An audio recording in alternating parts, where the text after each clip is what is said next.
हम दिल्ली में डेंगू का कहर और किस तरह से राजनीति चल रही है ज़रूर बताएंगे, लेकिन एक बड़ी खबर इस वक्त आ रही है और वो बड़ी खबर बीजेपी में बिहार में सीटों को लेकर इस वक्त मंथन चलने की खबर है।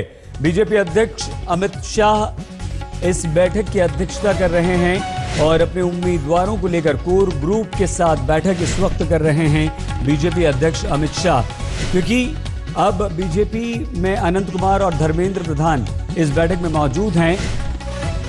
इसके अलावा भूपेंद्र यादव जो कि बिहार के प्रभारी हैं, सुशील कुमार मोदी बिहार के बड़े नेता, ये सभी मौजूद हैं और इस बात पर मंथन हो रहा है कि कौन कौन उम्मीदवार हों, कौन किस सीट पर लड़े। हालांकि बांझी ने 5 उम्मीदवारों की लिस्ट सौंप दी है जिन पर बीजेपी के चुनाव चिन्ह पर ये मांझी के उम्मीदवार चुनाव लड़ेंगे। तो लोकसभा चुनाव के बाद अब बिहार को भी जीतना है और बिहार जीतने के लिए बीजेपी पूरी ताकत इस वक्त लगा रही है। कोर ग्रुप की बैठक चल रही है। हिमांशु मिश्रा हमारे संवाददाता हमारे साथ जुड़ चुके हैं। हिमांशु, क्या बीजेपी को ज्यादा परेशानियों का सामना करना पड़ रहा है अपने उम्मीदवारों को चुनने में, या ये मंथन बहुत सोच समझ के हो रहा है?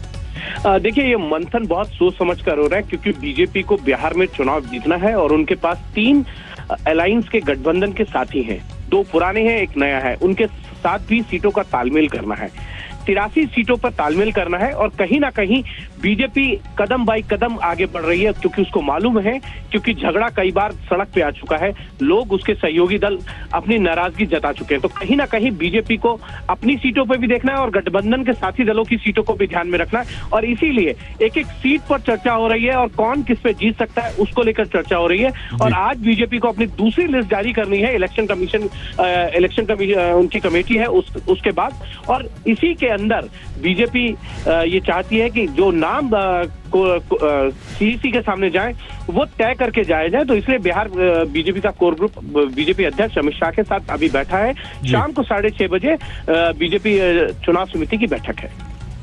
बहुत धन्यवाद हिमांशु। तो शाम को चुनाव समिति की भी बैठक होगी। इस वक्त अमित शाह कर रहे हैं मंथन।